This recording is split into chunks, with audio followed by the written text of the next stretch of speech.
Hello, আমি আবার চলে এলাম আজকে আরেকটা নতুন রান্না নিয়ে। আজকে কি রান্না বলো তো? রান্না ঠিক নয়, এটা বাটা।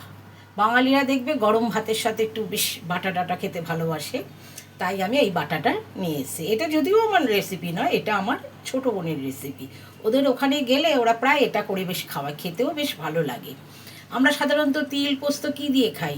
রসুন দিয়ে, লঙ্কা দিয়ে বেটে তারপরে গরম ভাতে কাঁচা তেল, কাঁচা পেঁয়াজ কুচোনো, সর্ষের তেল আর কি দিয়ে আমরা মেখে খাই। এটা ওরকম না, এটা একটু নিরামিষ। এটা আবার কি করে করছি তাহলে দেখতে এসো। তাহলে চলে এসো দীপিকা মজুমদারের রান্নাঘরে, তাহলে দেখো। দেখো, এই তিল বাটতে আমার সাদা তিল লাগছে, নুন তো লাগবেই, কাঁচা লঙ্কা, নারকেল কুচোনো। নারকেল কুড়োইনি, নারকেলটাকে তোমরা গোটা নারকেলটাকে ফ্রিজে রেখে দেবে। রেখে দেওয়ার পর ওটাকে পরের দিন ভাঙলে দিবা, অটোমেটিক ওপরটা খুলে চলে আসে। তখন ওই নারকেলে যে পেছনে কালো অংশগুলো ফেলে দিয়ে কুচিয়ে নাও, বা এমনিও তোমরা মিক্সিতে পেস্ট করে নিলেই হবে। চিনেবাদাম ভাজতে হবে, আমার ভাজা কেনাই রয়েছে, আর ভাজতে হবে না। 3টে শুকনো লঙ্কা নিয়েছি। এইগুলোকে আমি কি করে করছি এবার দেখতে থাকো। তোমাদের সাথে কথা বলতে বলতে আমি গ্যাসে কড়াটা বসিয়ে দিয়েছি। কড়াইয়ে কিন্তু তেল দেবো না, শুকনো ভাবেই ভাজবো আমি। এই দেখো, তিলটা দিয়ে দিলাম। তিলটা আমি শুকনো খোলাতেই ভেজে নেব। দেখো, শুকনো খোলাতে আমি কাঁচা লঙ্কা আর তিলটা ভেজে নিয়েছি। তোমরা বাদামও ভেজে নেবে, আমার বাদামটা ভাজা আছে বলে আমি আর বাদাম ভাজা নিলাম না। তাহলে এটা ভেজে নামিয়ে রাখি।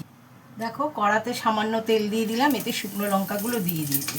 শুকনো লঙ্কা না খালি খোলায় ভাজলে একটা কেমন ধোঁয়া বেরোবে, গন্ধ, যার জন্য তেলে ভেজে নিলে ভালো লাগবে। তার জন্য আমি তেলে ভেজে নিয়েছি।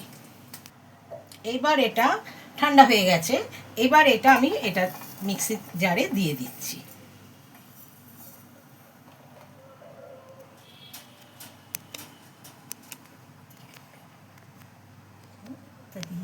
দেখো, সব ঢেলে নিয়েছি। এটা আমি প্রথমে শুকনো গুঁড়িয়ে নেব, তারপরে নারকেল দিয়ে একটু জল দিয়ে, অবশ্য হয় এর মধ্যে একটু বাদামটা দিয়ে দিতে হবে, দিয়ে আমি আগে শুকনো গুঁড়িয়ে নিই, তারপরে দেখো তোমাদের কি করছি।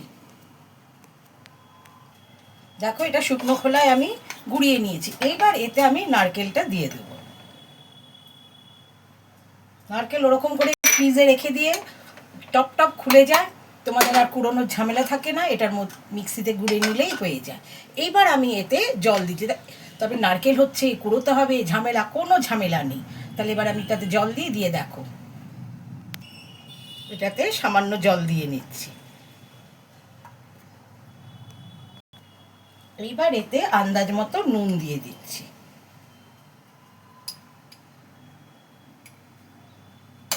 নারকেল আছে বলে এটাতে আর মিষ্টি পড়বে না, নারকেলটা সত্যি খুব মিষ্টি।